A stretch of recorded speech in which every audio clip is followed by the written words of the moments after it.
It's a nice sunny day out. I thought I might make a vlog. In this one, I'm going to talk about copyright and publishing and sort of YouTube and how all of that stuff comes together and plays a part. Who's paying, and there's so much stuff there. I'll miss some stuff and so on, etc. But let's see. One of the things that's happened is right now I'm doing cover tunes, and I have thousands of originals. It's just that I really I enjoy most doing the cover tunes because not that I don't have a bunch of great originals and so on, but when you're not connected to a song, it's doing covers, it's the kind of thing where I can pretty much immediately see, like, oh, that's a great song. If I can just intensify it, and make it, more. I try to bring something to them, or I won't do them. But and sometimes I do, but it's almost cheating because a lot of these are songs that it's really bright out here, that I've known my entire life, and that we've all known, and I'm trying to, and really a lot of times do, because of technology, almost always make better recordings, technically better recordings, and also on some of them, I've been able to bring something artistic to them. Unless it comes out cool, I won't post it. And with me, anymore, there's not any guesswork in my mixing or production. It's really a matter of, do I want to spend 100 hours on this song, or 20 or 40 or 60 hours on this song or that song? I can make almost, I haven't ran into anything that I can't make work. It's just really a matter of taking the time, and some stuff's tricky. I did a version of Maybe I'm Amazed, the Paul McCartney song, that was really kind of several months off and on in the making, because it was pretty cool at first, but it didn't capture the huge, drama and just what's wonderful about that song, and I managed to do something that people are saying, I did just that. So be sure and check that out. I'm really proud of that. It's really nice, of course, some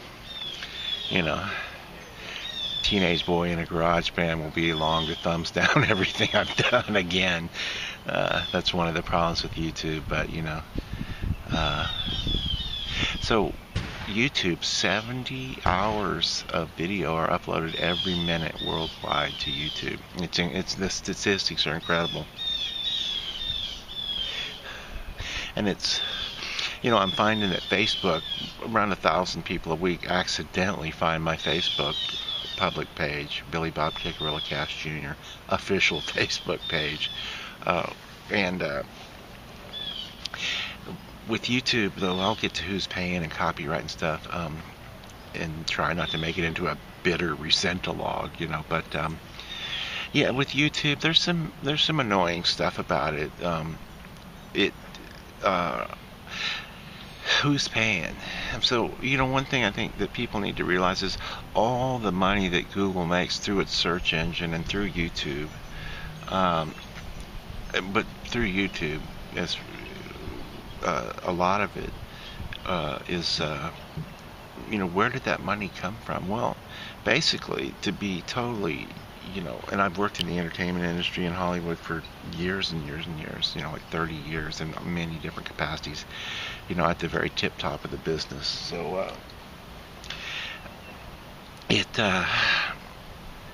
I'm not just a guy making stuff up.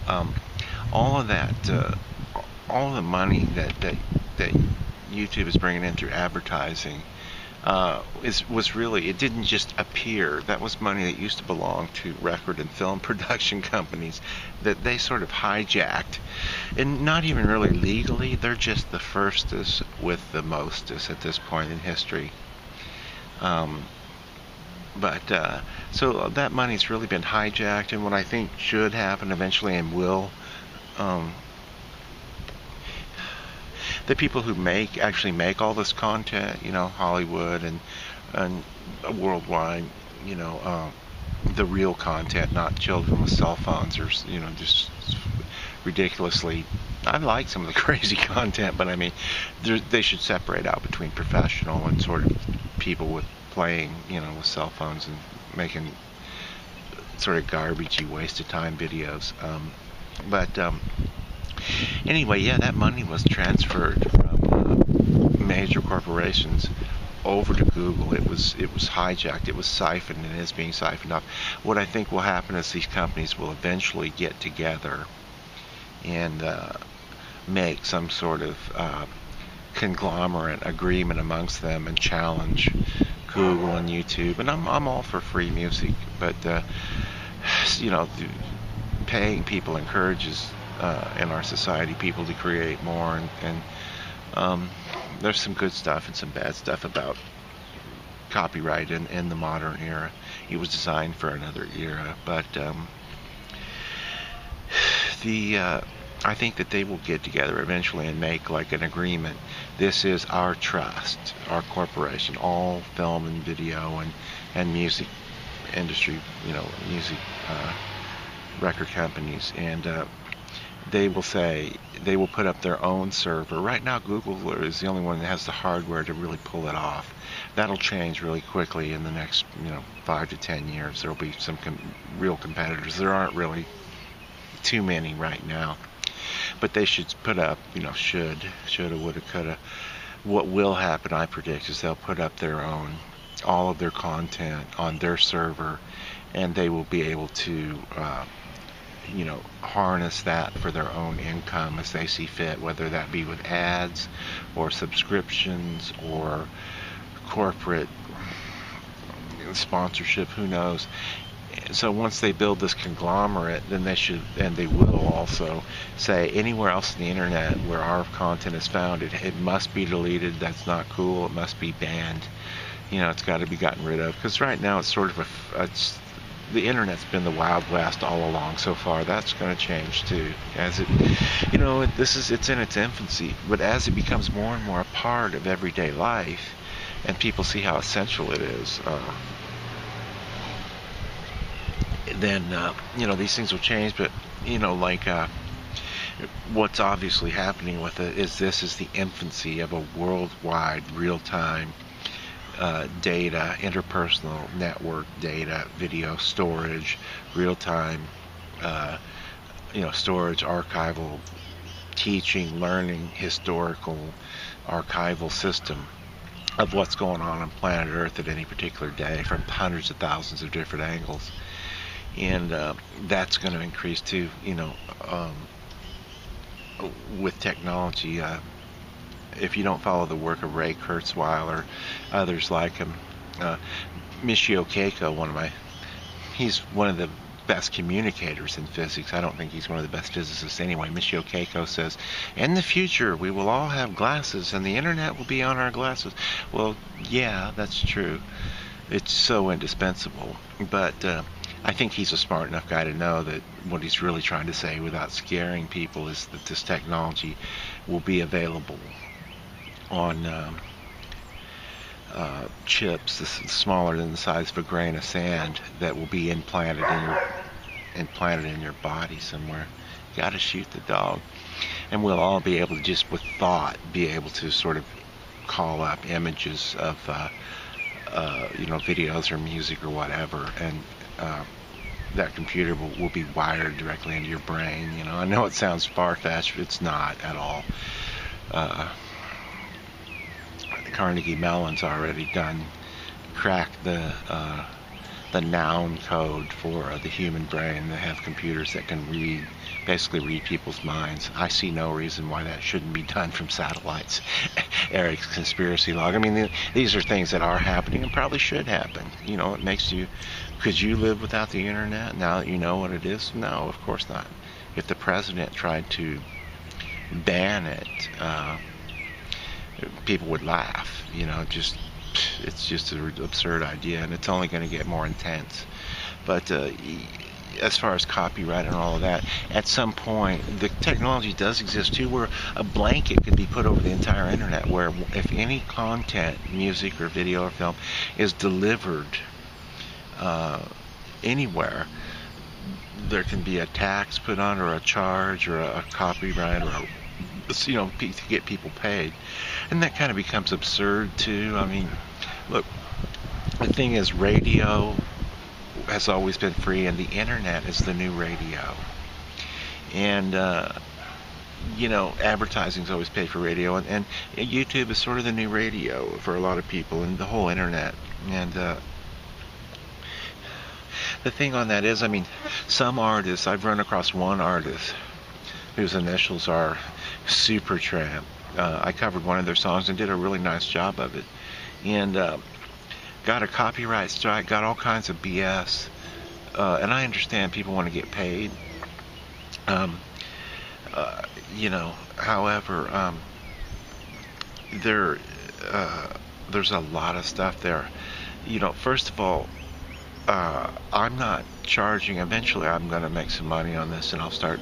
People ask every day, where can I buy this? And I'm not in any hurry. I'm not interested in thousands of dollars. I'm interested in, really more than anything, placing a lot of the work that I do in films and video, and maybe get some airplay. I don't know, I never will be a rock star. I don't want to.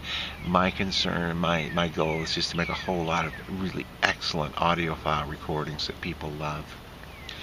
But you want to pay the artists. By the way, it's my sort of dream that in the future, maybe 100 years from now, there will be like some astronaut looking up his family tree flying through space. This is a huge digression. And in this chip in his head, he'll call up and this video will come up. See, I told you.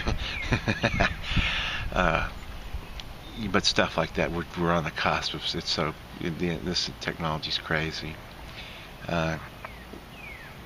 There's just so much there. But so an artist, when they say don't put my stuff on YouTube, what they're really kind of saying is don't play my stuff on the radio. Okay? And imagine that, the ludicrous statement that would be for any artist anytime to say, oh, don't play my stuff on the radio, I don't allow it, I don't want that. Well, whatever. First of all, there's so much stuff there. But it's a good analogy. It's kind of like saying, well, don't put my stuff on the radio. And what they're saying is, I don't want to make any of the money that might be generated from ads. I don't want to introduce my product to future generations and keep it alive in the collective consciousness and in people's minds now. And and I don't want to make any revenue on it, and I don't want to introduce any new people to it. And what the thing is when people ask me to buy my stuff, I'm like, dude, just get Firefox with download helper, download it, rip it to your iPod, or your MP3 player, your iPod, your iPad, whatever. I'm not really concerned with $10 at a shot for a few thousand times. That's it'd be handy, but I'm not concerned with that. All the money's made in publishing, by the way, and yes, I do covers, but there are two parts. There is the person who wrote the cover should get paid 100% of the time, and the person who performs the cover should get paid. And that's one of the convenient things that YouTube has sort of left out. Everything ends up, conspiracy theory, but I mean, yeah, it's a business. Google, YouTube, they're going to screw everybody they can in every way they can. And they are, and they're making billions of dollars doing so. Anytime I wonder if something's corrupt, all I have to do is go, well, human beings are involved. Of course it's corrupt. Whether that be police or whatever, it's just a given. There's corruption everywhere. But so yeah, there's all kinds of stuff with Google and YouTube. But every time a song, the technology exists where every time somebody uploads a song and it's a cover, or if it's a cover, YouTube should slap an ad on it and use software to identify that song, and every time it's played, the person who wrote the song should get a royalty, and the person who performed the song should get a royalty.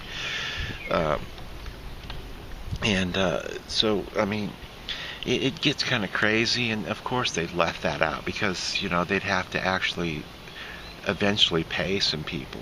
By the way, if you put ads on your vlogger videos, it's a long, far shot from ever getting a dime out of Google or YouTube.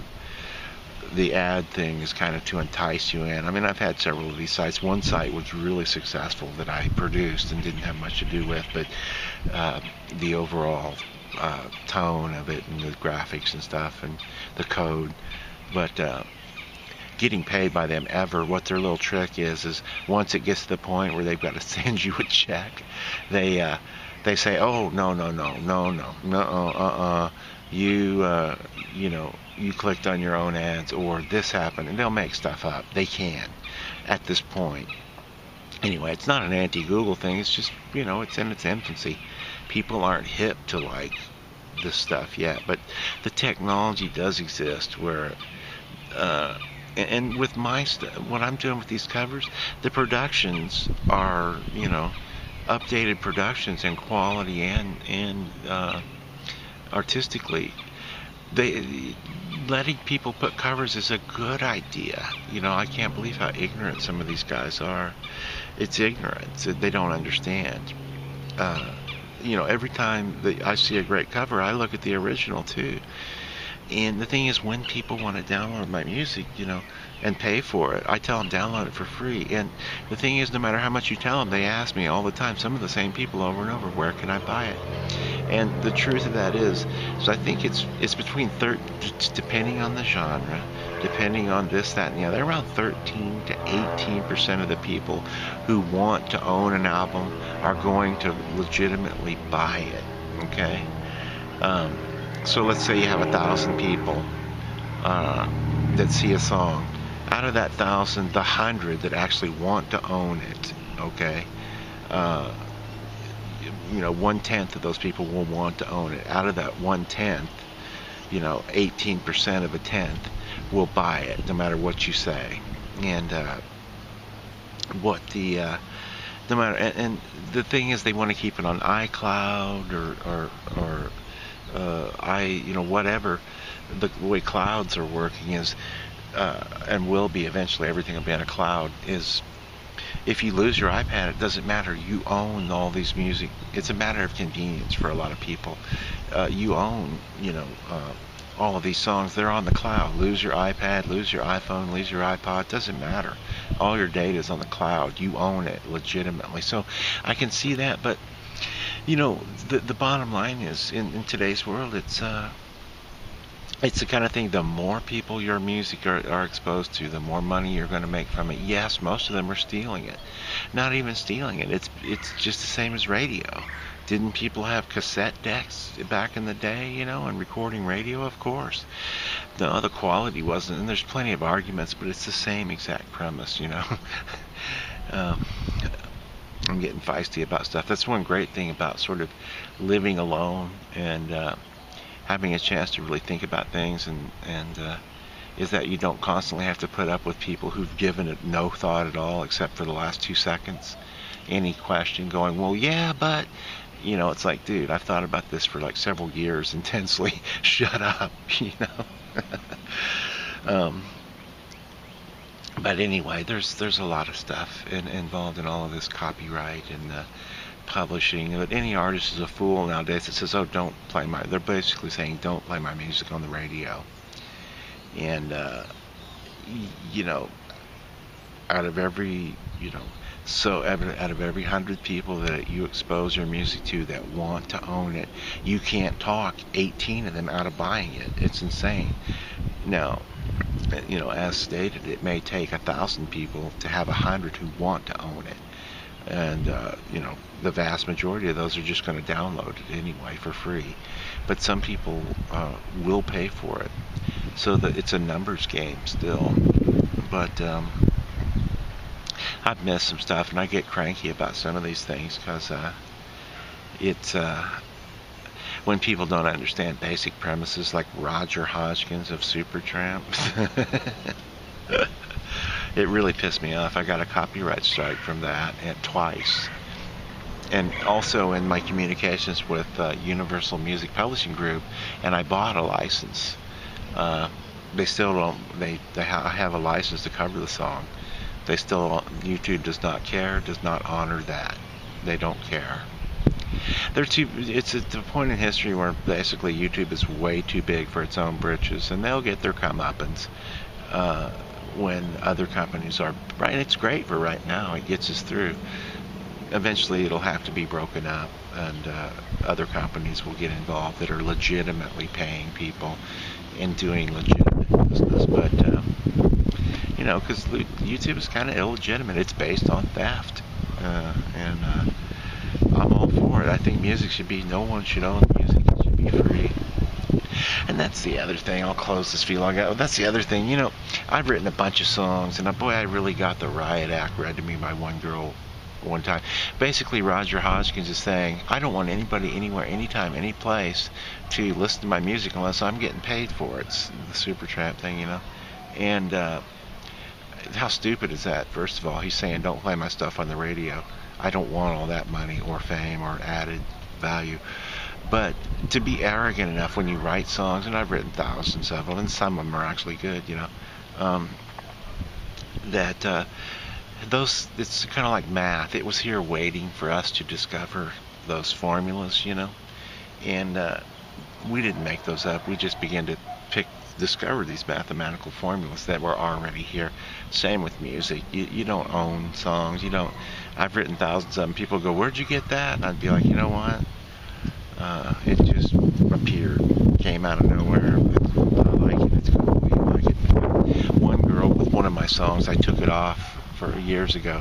I took it off of the CDs and DVDs and made it where I couldn't download. And she heard that song when she found out her brother had died, and so she met me at a party one night. I had my music in a pretty bad bunch of films, but one of them was particularly bad.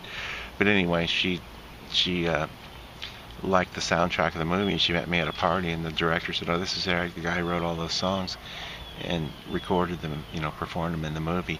Oh, you're Eric Hurd? Well, I lost my CD, and I went to download, and it's not there, and blah, blah, and that's not yours. That belongs to me as much as it does you, and it means so much to me, and, and it really was weird, but in the end, she was right.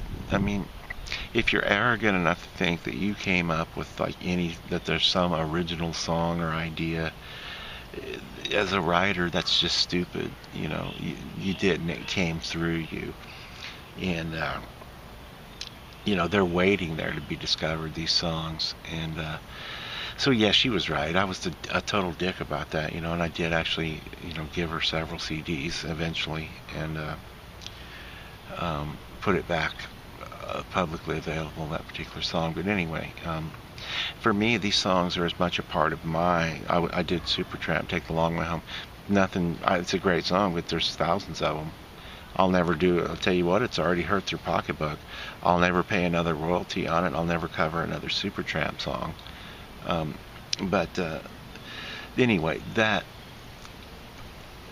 song is as much mine. Once it's and the law agrees, although they wait a certain time.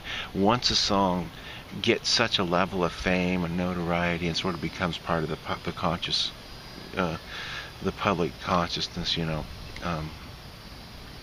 it belongs to us. It no longer belongs to the artist. And I've worked with so many artists, I can't stand them, basically. I wouldn't say can't stand, but I'm a fan of the songs, not the artists. There's nothing special about most of these people, believe me, in real life. I'm a fan of the songs, and it's my contention, and I'm not even going to debate it. It's not even up for debate for me. I own those songs as much as they're as much a part of my life as they are the people who wrote them, and I have every bit of a right to listen to them and to utilize them in a more intense and more all-encompassing way. We all do, because of that. And the Supreme Court agrees. They put, things enter into public domain at at a certain point it's much too long for this point in history. But they agree. I mean, imagine if your kids were singing Jingle Bells in their room and they had to pay a royalty or something. You know, they understand this sort of these precious commodities, kind of that angle. But there's a lot of stuff there, and it's something that, you know, as more and more people sort of offer to do this, that, and the other, and record labels and stuff get involved, um, it comes up because all the money's made in publishing and music. Man, it's hot out here. I hope my astronaut, maybe it'll be a relative of mine, maybe not, with the chip in his head in space. That's like I probably should aim these vlogs for somebody like that, you know. God, well, a lot of people watch them now. I'm always surprised anybody watches anything you put on YouTube. I run across sites all the time that great things have been up, you know, videos, this, that, and the other for a couple of years and have 2 or 3 hits and a thumbs down, you know, so for what it's worth, people.